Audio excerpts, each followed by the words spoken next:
This is Poonam and welcome to Suvera study points. तो friends, आज के इस वीडियो में हम क्लास 6 की SCERT जो हमारी दुनिया है उसको डिस्कस करेंगे। और अभी तक हम 1 से लेकर 4 चैप्टर तक डिस्कस कर चुके हैं। आज हम आगे के जो चैप्टर हैं उनको डिस्कस करेंगे। तो चलिए फ्रेंड्स, शुरू करते हैं। उससे पहले यदि आप चैनल पर नए हैं तो चैनल को सब्सक्राइब कर लें, साथ ही बेल आइकन भी प्रेस कर लें ताकि आने वाली सभी वीडियो की नोटिफिकेशन आप लोगों को मिलती रहे। तो चैप्टर 5 है वो है दिशाएं। तो इसको डिस्कस करेंगे। जो लोग भी BPSC TRE 4 के लिए तैयारी कर रहे हैं उनके लिए ये वीडियो काफ़ी हेल्पफुल होने वाली है। तो चलिए शुरू करते हैं चैप्टर को। कुछ यहाँ पर खास नहीं है, जो इम्पोर्टेंट रहेगा उसी को देखेंगे। जैसे यहाँ पर दिशाओं के बारे में बताया गया है, तो दिशाओं की जानकारी वैसे तो सबको होगी, लेकिन एक बार फिर से देख लेते हैं। तो जैसे ऊपर की तरफ रहता है उत्तर और दक्षिण, नीचे की तरफ पश्चिम हो गया, पूरब हो गया। जब भी हम देखेंगे कि हमारा जो दायां हाथ होता है, हम अपने दाएं हाथ की तरफ हमेशा पूरब को मानेंगे और बाएं हाथ की तरफ हमेशा पश्चिम को मानेंगे। ये चीज़ आपको याद रखनी है। इसके अलावा उत्तर और पूर्व के बीच में होती है उत्तर पूर्व, उत्तर और पश्चिम के बीच में होती है उत्तर पश्चिम, पश्चिम और दक्षिण के बीच में दक्षिण पश्चिम, दक्षिण और पूर्व के बीच में दक्षिण पश्चिम होती है। तो देखिए, याद क्या रखना है, जब भी आप किसी मैप में देखते हैं, मैप में देख रहे हैं, बुक में देख रहे हैं, किसी भी चीज़ में ऐसे देखते हैं, तो हमेशा जो आपका दाहिना हाथ होता है उस साइड आप पूरब मानेंगे और जो बायां हाथ रहेगा उस साइड आप पश्चिम मानेंगे। ये आपको याद रखना है। और ऊपर की तरफ उत्तर और नीचे की तरफ दक्षिण। आगे हम देखते हैं कि जैसे ये दिशाएं हमने देखी, पूरब, पश्चिम, उत्तर तथा दक्षिण, ये 4 प्रमुख दिशाएं होती हैं। तो अगर बात करें प्रमुख दिशाएं कितनी हैं, तो 4 हैं, पूरब, पश्चिम, उत्तर तथा दक्षिण। इनके अलावा उत्तर तथा पूरब के बीच उत्तर पूर्व, ये डिस्कस कर चुके हैं। जब आप किसी स्थान पर खड़े होते हैं तो आपके सिर के ठीक ऊपर की जो दिशा होती है वो जेनिथ यानी कि आकाश, और पैर के नीचे की दिशा नादर यानी कि पाताल कहलाता है। इस तरह कुल जो दिशाएं हैं वो 10 हो जाती हैं। जैसे कि 8 दिशाएं हमने बताई, तो 8 दिशाएं जब आप खड़े होंगे तो खड़े होने पे वो 8 दिशाएं आपको प्रतीत होंगी, उत्तर दक्षिण पूर्व पश्चिम और उनके बीच की 4 दिशाएं। इसके अलावा क्योंकि आप खड़े हुए हैं पृथ्वी पर, तो आपके ऊपर की तरफ की जो दिशा होगी वो जेनिथ होगी। यहाँ पर किसी भी मैप या बुक के ऊपर की बात नहीं हो रही। जैसे मैप या बुक में आप देखते हैं तो ऊपर की तरफ उत्तर रहता है और नीचे की तरफ दक्षिण रहता है, लेकिन जब आप खड़े हैं आप खुद, तो आप जब खड़े हैं तो आपके सर की तरफ जो होगी वो जेनिथ यानी कि आकाश कहलाएगी, और जो नीचे की तरफ नादर यानी कि पाताल कहलाता है। तो कुल दिशाएं कितनी होती हैं? 10। उसमें से प्रमुख दिशाएं कितनी हैं? 4। ये चीज़ याद रखनी है। आगे क्या है कि उगते सूर्य की ओर मुँह कर खड़ा होने पर सामने पूरब की दिशा, पीछे पश्चिम दिशा, बाएं हाथ की तरफ जो है उत्तर की दिशा और दाहिने हाथ की तरफ दक्षिण दिशा होती है। जैसे कि जो सूर्य निकल रहा है तो सूर्य की तरफ आप अपना मुंह करके खड़े हो जाइए। जिस साइड से सूर्य उगता है उस साइड होती है पूर्व दिशा, और उसके ठीक पीछे यानी कि आपके ठीक पीछे पश्चिम दिशा हो जाएगी, और आपका जो बायां हाथ रहेगा वहाँ पर उत्तर दिशा और दाहिने हाथ की तरफ दक्षिण दिशा होती है। ये आपको याद रखनी है दिशाओं के बारे में। और वहीं जब आप मैप में एक देखते हैं, मैप के लिए हम बता चुके हैं, जब आप मैप में देखेंगे तो मानचित्र को जब सामने रखेंगे तो ऊपर की तरफ उत्तर दिशा होती है और नीचे की तरफ दक्षिण दिशा, और दाईं ओर पूरब और बाईं ओर पश्चिम दिशा होती है। ये मैप के लिए है। और ये वैसे जब आप खड़े होते हैं तो दिशाओं के बारे में जानकारी है, इनको अच्छे से याद रखना है। कभी भी कंफ्यूज होते हैं, जैसे पूरब और पश्चिम में नहीं कंफ्यूज होंगे, क्योंकि जिस तरफ से सूर्य निकलता है पूरब और उसके पीछे साइड पश्चिम होता है। कन्फ्यूजन हो जाती है कभी कभी उत्तर और दक्षिण दिशा में।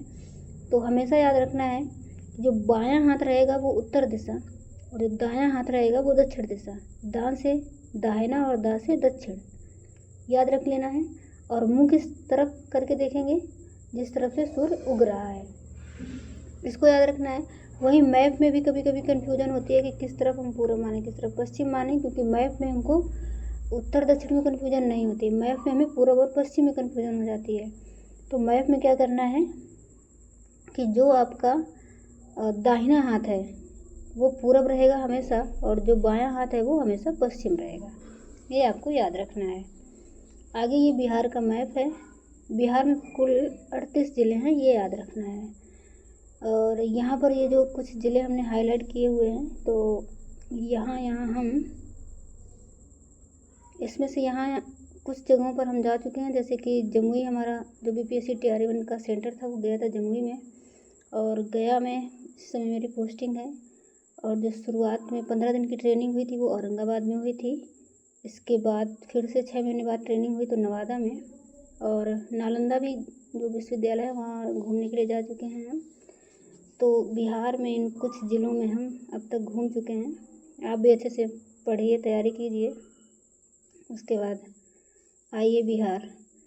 चलिए आगे देखते हैं कि पूर्व में बंगाल की खाड़ी, पश्चिम में अरब सागर, उत्तर में हिमालय पर्वत तथा दक्षिण में हिंद महासागर है। ये कुछ जानकारी है भारत के बारे में। तो इस चैप्टर में कुछ ज़्यादा नहीं था, बस दिशाओं के बारे में था। देख लेते हैं इसकी एक्सरसाइज। प्रमुख दिशाएं कितनी होती हैं? तो प्रमुख दिशाएं हमने बताई थी कितनी होती हैं, 4। कुल दिशाओं की संख्या कितनी है? 10 है। और बंगाल की खाड़ी भारत की किस दिशा में है? तो बंगाल की खाड़ी भारत की किस दिशा में है? इस तरीके से अगर हम माने तो बंगाल की खाड़ी इस तरफ है, तो यहाँ पर पूरब रहता है और यहाँ पर दक्षिण रहता है। तो दक्षिण और पूर्व में बंगाल की खाड़ी कहाँ पर हो जाएगी? दक्षिण और पूर्व में हो जाएगी। आगे हम देखते हैं हिमालय पर्वत भारत के उत्तर दिशा में है। उत्तर तथा पूर्व के बीच की जो दिशा होती है वो कौन सी होती है? उत्तर पूर्व दिशा कहलाती है। अरब सागर बंगाल की खाड़ी से, तो अभी मैंने बताया बंगाल की खाड़ी इधर है और अरब सागर इधर है। तो अरब सागर जो है वो बंगाल की खाड़ी से किस दिशा में है? तो बंगाल की खाड़ी से पश्चिम दिशा में है। आगे हम देखते हैं अगला चैप्टर, पृथ्वी और ग्लोब। किसी भी स्थान पर खड़े होकर अगर दूर तक निगाह डाली जाए तो ऐसा लगेगा कि कुछ दूरी पर ज़मीन और आसमान आपस में मिल रहे हैं। इसे क्षितिज कहते हैं। जैसे कि जब हम देखते हैं दूर तक तो कहीं पर ऐसा लगता है कि जो आसमान है और ज़मीन है वो आपस में मिलते हुए प्रतीत होते हैं। तो जहाँ पर मिलते हुए प्रतीत होते हैं उसे क्या कहते हैं? क्षितिज कहते हैं। ये याद रखना है। ऐसा इसलिए नज़र आता है क्योंकि हमारी जो पृथ्वी है वो कैसी है? गोल है। लेकिन हमें आसपास देखने पर पृथ्वी गोल नज़र ना आकर चपटी दिखती है। इसका कारण यह है कि हम एक जगह खड़े होकर पूरी पृथ्वी को एक साथ नहीं देख सकते हैं। तो हम एक साथ मतलब पृथ्वी पर ही खड़े हैं, तो खड़े होकर पूरी पृथ्वी को तो देख नहीं सकते। इसलिए जो पृथ्वी है जैसे हम जहाँ पर खड़े हैं तो वो वही मतलब हिस्सा हमको दिखाई देता है, तो वो चपटा दिखाई देता है। आगे हम देखते हैं कि चांद पर पहुंचने वाले पहले व्यक्ति अमेरिका के नील आर्मस्ट्रांग थे। ये पीछे हम बता चुके हैं, पिछले चैप्टर में भी था। इसको याद रखना है, इम्पोर्टेंट पॉइंट है और कई बार एग्जाम में पूछा जाता है। आगे हम देखते हैं, ये देखिए पूरे विश्व का मैप है। ये एशिया हो गया, यूरोप, अफ्रीका, दक्षिणी अमेरिका, उत्तरी अमेरिका, और ये नीचे यहाँ पर ऑस्ट्रेलिया है। तो ये 7 महाद्वीप हैं। देख लेते हैं इनको भी। महादेश यानी कि जो महाद्वीप होते हैं उन्हीं को महादेश यहाँ पे लिखा गया है।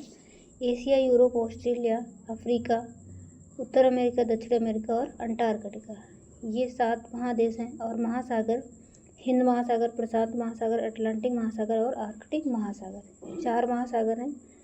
ये आपको याद रखना है और इनकी लोकेशन भी याद रखनी है। जैसे जो प्रशांत महासागर है ये इधर, और इधर का जो एरिया रहता है प्रशांत महासागर होता है, ये पूरा है अटलांटिक महासागर, ऊपर ये है आर्कटिक महासागर, और ये यहाँ पर है हिंद महासागर। ये याद रखना है। आगे हम देखते हैं महासागरों की कुल संख्या 4 है। ये बहुत गहरे होते हैं, इनकी औसत गहराई लगभग 4 किलोमीटर तक होती है। तो क्या याद रखना है कि जो हमारे महासागर हैं उनकी औसत गहराई कितनी है? लगभग 4 किलोमीटर। सभी महासागर आपस में जुड़े हुए हैं। आर्कटिक महासागर को उत्तरी एवं दक्षिणी हिम महासागर भी कहते हैं क्योंकि अत्यधिक ठंड के कारण यहाँ बर्फ जमी रहती है। तो आर्कटिक महासागर को उत्तरी एवं दक्षिणी हिम सागर भी कहते हैं। ये आपको याद रखना है। आगे हम देखते हैं अक्षांश और देशांतर रेखाएं। तो अक्षांश रेखाएं सबसे पहले देखते हैं। आप जानते हैं कि पृथ्वी गोल है। किसी भी गोले को यदि दो बराबर भागों में बांटा जाए तो गोले का आधा भाग गोलार्ध कहलाता है। यानी कि जैसे पृथ्वी गोल है तो एक गोला है, उसको यदि हम ऐसे बांट देते हैं तो उसका जो आधा भाग होता है, ये भी और ये भी, यानी कि ये दो गोलार्ध में बट गया, तो आधा भाग क्या कहलाता है? गोलार्ध कहलाता है। जैसे ये उत्तरी गोलार्ध हो जाएगा और ये दक्षिणी गोलार्ध हो जाएगा। और उसी तरीके से अगर इसको हम इस तरीके से बांटेंगे तो ये हो जाएगा पूर्वी गोलार्ध और ये हो जाएगा पश्चिमी गोलार्ध। ये याद रखना। इस प्रकार पृथ्वी को भी उत्तरी एवं दक्षिणी दो बराबर भागों में बांटने वाली रेखा या वृत्त भूमध्य रेखी वृत्त होती है।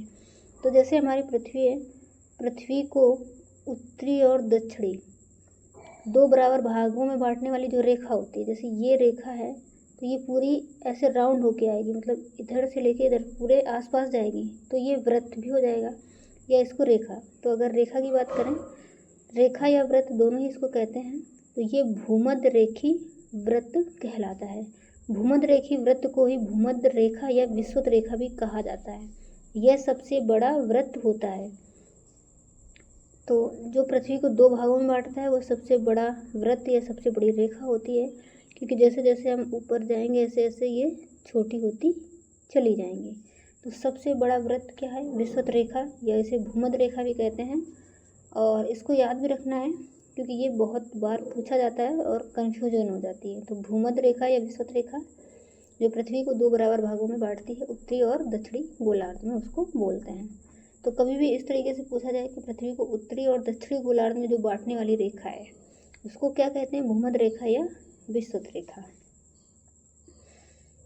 आगे हम बात करते हैं भूमध्य रेखी वृत्त या भूमध्य रेखा पृथ्वी का 0 डिग्री अक्षांश है, क्योंकि ये पृथ्वी के मध्य में है। ये भी याद रखना है कि जो भूमध्य रेखी वृत्त है वो पृथ्वी का क्या है? 0 डिग्री अक्षांश है। तो इसको जो है अच्छे से याद रखना है, क्योंकि कई बार क्वेश्चन पूछा जाता है, क्वेश्चन दिया रहता है कि 0 डिग्री अक्षांश है और ऑप्शन दिए रहते हैं, तो उसमें हमको बताना रहता है कि जो 0 डिग्री अक्षांश है वो भूमध्य रेखी वृत्त है, या फिर ऑप्शन ये भी दे सकता है या फिर ये दे सकता है कि विषुवत रेखा है। और आगे हम देखते हैं कि इसी 0 डिग्री अक्षांश से ही अक्षांशों की गणना की जाती है। विषुवत रेखा से उत्तर 90 डिग्री एवं दक्षिण 90 डिग्री अक्षांश होते हैं। जो 23.5 डिग्री उत्तरी अक्षांश है उसको कर्क रेखा, और जो 23.5 डिग्री दक्षिणी अक्षांश है उसको मकर रेखा कहते हैं। ये कुछ इंपॉर्टेंट है, जैसे कि बीच वाले 0 डिग्री अक्षांश है उसको क्या कहते हैं? भूमध्य रेखा। और 23.5 उत्तरी जो अक्षांश होती है उसको कर्क रेखा, 23.5 जो दक्षिणी अक्षांश है उसको मकर रेखा कहते हैं। आगे हम देखते हैं कि भूमध्य रेखी वृत्त के ऊपर की तथा दक्षिण की ओर जाने पर यह वृत्त क्रमशः छोटा होता जाता है। बता चुके हैं, जैसे जैसे आप ऊपर की तरफ जाएंगे तो ये एकदम छोटे होते चले जाते हैं। ऊपर की तरफ जाएंगे या फिर नीचे की तरफ, यानी कि उत्तर की तरफ जाते हैं या दक्षिण की तरफ जाते हैं, तो ये जो वृत्त हैं या जो रेखाएं हैं ये छोटी होती चली जाती हैं। 90 डिग्री उत्तरी अक्षांश तथा दक्षिणी, मतलब 90 डिग्री उत्तरी या 90 डिग्री दक्षिणी अक्षांश को क्रमशः उत्तरी एवं दक्षिणी ध्रुव भी कहते हैं। यह अक्षांश वृत्त न होकर मात्र एक बिंदु होता है, यानी कि जब आप एकदम उत्तर में यानी कि 90 डिग्री पर पहुंच जाएंगे तो यहाँ पर ये रेखा इतनी छोटी हो जाती है कि एक बिंदु के रूप में बचती है। तो यहाँ पर 90 डिग्री पे ये एक वृत्त न होकर मात्र एक बिंदु होता है, ये भी याद रखना है। अक्षांश रेखाओं की कई विशेषताएं भी हैं, जैसे ये रेखाएं पूर्व से पश्चिम दिशा में विषुवत रेखा के समांतर खींची जाती हैं। जैसे विषुवत रेखा ये होती है बीच की, और उसी के समांतर ये कैसे खींची जाती हैं? पूर्व से पश्चिम दिशा में खींची जाती हैं। तो याद रखना है कि जो अक्षांश रेखाएं हैं वो किस दिशा से किस दिशा में खींची जाती हैं? तो पूर्व से पश्चिम दिशा में ये खींची जाती हैं और विषुवत रेखा के समानांतर, ये याद रखना है। आगे हम देखते हैं दो अक्षांशों के बीच की दूरी समान होती है, ये भी याद रखना है। विषुवत रेखा विषुवत वृत्त से ध्रुव की ओर जाने पर वृत्त छोटे होते जाते हैं, अंततः ध्रुव पर एक बिंदु के रूप में रह जाते हैं, ये बता चुके हैं। सभी अक्षांश रेखाओं की जो लंबाई है वो समान नहीं होती। तो ये भी याद रखना इम्पोर्टेंट पॉइंट है, एकदम याद रखना है कि जो अक्षांश रेखाएं हैं उनकी लंबाई समान नहीं होती है, क्योंकि धीरे धीरे जैसे जैसे ऊपर जाते हैं या नीचे की तरफ जाते हैं तो ये छोटे होते चले जाते हैं। इसको याद क्यों रखना है? क्योंकि जो देशांतर रेखाएं हैं उनकी लंबाई समान होती है, जबकि इनकी लंबाई अक्षांश रेखाओं की लंबाई समान नहीं होती है। आगे हम देखते हैं देशांतर रेखाओं के बारे में। रेखाओं की यदि बात करते हैं तो ग्लोब पर उत्तरी ध्रुव तथा दक्षिणी ध्रुव को जोड़ती हुई रेखाएं खींची गई हैं, ये सभी लंबवत रेखाएं देशांतर रेखाएं होती हैं। तो देखिए, जैसे अभी हम बात कर रहे थे अक्षांश रेखाओं की, तो अक्षांश रेखाएं इस तरीके से खींची गई हैं, और वहीं जो देशांतर रेखाएं हैं वो ध्रुव यानी कि ध्रुवों को जोड़ती हैं। तो उत्तरी ध्रुव से दक्षिणी ध्रुव को जो जोड़ने के लिए रेखाएं खींची गई हैं उन्हें क्या कहते हैं? देशांतर रेखाएं। किसी भी स्थान की सही स्थिति और समय का पता लगाने के लिए इन रेखाओं का सहारा लिया जाता है। तो किसी स्थान की स्थिति का पता लगाने के लिए या फिर समय की जानकारी लेने के लिए हम किन रेखाओं का प्रयोग करते हैं? देशांतर रेखाओं का। आगे हम बात करते हैं पृथ्वी में 360 वृत्त होते हैं, कौन से? देशांतर रेखाओं वाले। और इस आधार पर पृथ्वी पर 360 देशांतर रेखाएं खींची जा सकती हैं। इनमें 2 देशांतर रेखाएं महत्वपूर्ण मानी गई हैं, और ये हैं 0 डिग्री तथा 180 देशांतर रेखाएं। 0 डिग्री देशांतर को प्रधान देशांतर रेखा या प्रधान मध्याह्न रेखा तथा 180 डिग्री देशांतर रेखा को अंतर्राष्ट्रीय तिथि रेखा कहते हैं। ये बहुत ही इम्पोर्टेंट पॉइंट है, इसको एकदम याद रखना है, बिल्कुल भी भूलना नहीं है। ये बहुत ज़्यादा पूछा जाता है क्योंकि इसमें लोगों को कन्फ्यूजन हो जाती है। तो 0 डिग्री जो रहता है, 0 डिग्री देशांतर को क्या कहते हैं? प्रधान देशांतर या प्रधान मध्याह्न, जबकि 180 डिग्री देशांतर को क्या कहते हैं? अंतर्राष्ट्रीय तिथि रेखा। इसको याद रखना है अच्छे से। ये रेखाएं अर्धवृत्ताकार होती हैं, विपरीत भाग के अर्धवृत्त मिलकर पूर्ण वृत्त बनाती हैं। जैसे 0 डिग्री और 180 मिलकर एक पूर्ण वृत्त बनाते हैं। तो इसीलिए लोगों को कन्फ्यूजन हो जाती है। कई बार लोग 0 डिग्री और 180 को एक ही मान लेते हैं, और जब ये क्वेश्चन पूछा जाता है कि 0 डिग्री तथा यानी कि 0 डिग्री को क्या कहते हैं या फिर 180 को क्या कहते हैं, तो लोग प्रधान मध्याह्न या फिर अंतर्राष्ट्रीय तिथि रेखा में कंफ्यूज हो जाते हैं। तो ये अच्छे से याद रखना है कि जो 0 डिग्री है उसको प्रधान मध्याह्न कहते हैं, और जो 180 है उसे अंतर्राष्ट्रीय तिथि रेखा कहते हैं। आगे हम बात करते हैं इनकी लंबाई समान रहती है। वहीं जो अक्षांश रेखाओं की बात की थी तो उनकी लंबाई समान नहीं होती है, जबकि इनकी लंबाई आप देख सकते हैं कि ये जब उत्तर से दक्षिण की तरफ आ रहे हैं तो इनकी लंबाई क्या है? समान है। सभी एक ध्रुव से दूसरे ध्रुव पर मिल रहे हैं, लंबाई कैसी है? समान है। जबकि इनकी लंबाई, अक्षांश रेखाओं की लंबाई आप देख सकते हैं, यहाँ पर इतनी है और यहाँ पर थोड़ी सी कम हो गई, कम होती चली जा रही है। तो अक्षांश रेखाओं की लंबाई समान नहीं होती, देशांतर रेखाओं की लंबाई समान होती है। वहीं अक्षांश रेखाओं के बीच की जो दूरी है हर जगह समान होती है, जबकि जो देशांतर रेखाएं हैं उनके बीच की जो दूरी है वो घटती जाती है। जैसे जैसे आप उत्तर की तरफ जाएंगे तो ये देखिए दूरी घट रही है, दो रेखाओं के बीच की दूरी घटती है, लेकिन लंबाई समान रहती है। आगे हम बात करते हैं विषुवत वृत्त पर इनके बीच की दूरी सबसे अधिक होती है। जैसे जैसे हम ध्रुवों की ओर जाते हैं इनके बीच की दूरी कम होती जाती है। ध्रुवों पर ये सभी रेखाएं मिल जाती हैं तथा एक बिंदु के समान हो जाती हैं। तो यहाँ पर इनकी जो बीच की दूरी है वो घटती जाती है, और अक्षांश रेखाओं में उनकी लंबाई घटती जाती है, ये याद रखना है।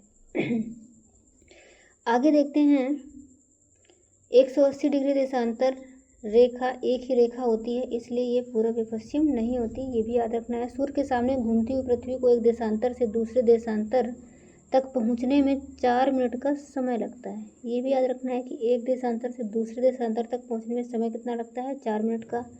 देशांतर रेखाएं तिथि निर्धारण में भी सहयोग देती हैं। 180 डिग्री देशांतर रेखा को सामान्यतः अंतर्राष्ट्रीय तिथि रेखा भी कहते हैं। इस रेखा से पश्चिम जाने पर एक तिथि बढ़ा दी जाती है, और जबकि पूरब की ओर जाने पर एक तिथि घटा दी जाती है। ये भी याद रखना है कि जब आप पश्चिम की तरफ जाएंगे तो जो डेट है वो एक दिन बढ़ा दी जाएगी, और पूरब की तरफ जाएंगे तो एक दिन घटा दी जाएगी। आगे हम देखते हैं पृथ्वी के कटिबंध। तो पृथ्वी के कटिबंध देखते हैं। अक्षांश रेखाओं के आधार पर 3 कटिबंधों में बांटते हैं। कर्क एवं मकर रेखाओं के बीच अन्य अक्षांशों की तुलना में सबसे अधिक गर्मी पड़ती है, जिसके कारण इसे उष्ण कटिबंध कहा जाता है। यहाँ दिन और रात की स्थितियाँ सालों भर होती हैं तथा सूर्य की किरणें लंबवत पड़ती हैं। इस चीज़ को हमने पिछले के चैप्टर, जो चैप्टर शायद 4 था, उसमें अच्छे से समझाया है कि जो पृथ्वी होती है तो पृथ्वी को 3 कटिबंध में बांटा गया है। कर्क मकर रेखाओं के बीच अन्य अक्षांशों की तुलना में सबसे अधिक गर्मी पड़ती है। क्यों पड़ती है? क्योंकि जो सूर्य है वो इन्हीं 3 रेखाओं में वर्ष भर रहता है, कभी कर्क रेखा पर, कभी मकर रेखा पर, और बीच में जो पड़ती है विषुवत रेखा पर भी रहता है। तो अगर कर्क रेखा पर है तब भी इधर फिर से समझ लेते हैं। जैसे सूर्य कर्क रेखा पर है, सूर्य की किरणें कर्क रेखा पर पड़ रही हैं तो कुछ किरणें इधर आएंगी, कुछ इधर जाएंगी। और जब सूर्य की किरणें मकर रेखा पर पड़ रही हैं तब भी कुछ किरणें इधर और कुछ किरणें इधर जाएंगी। और जब विषुवत रेखा पर पड़ती हैं तो इधर और इधर, यानी कि ये जो कर्क और मकर रेखा के बीच की स्थिति है, यहाँ पर वर्ष भर सूर्य की किरणें पड़ती हैं, इसलिए यहाँ पर सबसे ज़्यादा गर्मी रहती है वर्ष भर, और इसी वजह से इसे उष्ण कटिबंध कहा जाता है। यहाँ दिन और रात की स्थितियाँ सालों भर होती हैं, यानी कि ये एक ऐसा क्षेत्र है यहाँ पर दिन और रात हमेशा होते हैं। जैसे ध्रुवों की तरफ आप जाते हैं तो 6 महीने का दिन और 6 महीने की रात हो जाती है, तो वो वाली चीज़ यहाँ पर नहीं रहती। यहाँ दिन और रात सालों भर रहते हैं, सूर्य की किरणें लंबवत पड़ती हैं। आगे हम देखते हैं, जैसे कर्क और मकर रेखा के बाद उत्तरी गोलार्ध में उत्तरी ध्रुव वृत्त तथा दक्षिणी गोलार्ध में दक्षिणी ध्रुव वृत्त के बीच वाले क्षेत्र में तापमान जो है मध्यम रहता है। यहाँ जाड़े में सर्दी पड़ती है तथा गर्मी में तापमान अधिक रहता है, इसलिए इसे क्या कहते हैं? समशीतोष्ण कटिबंध।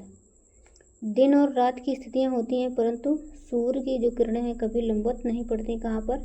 समशीतोष्ण कटिबंध में। जैसे इसको इस चित्र से समझ लेते हैं। यहाँ पर ये बीच का जो एरिया है ये कैसा रहता है? उष्ण कटिबंध। अब उष्ण कटिबंध यानी कि कर्क और मकर, तो कर्क और कर्क रेखा से जब आप उत्तर की तरफ जाएंगे तो वहाँ पर होता है समशीतोष्ण। वहीं मकर से जब दक्षिण की तरफ जाते हैं तो वहाँ पर होता है समशीतोष्ण, यानी कि ये उत्तरी समशीतोष्ण और ये दक्षिणी समशीतोष्ण।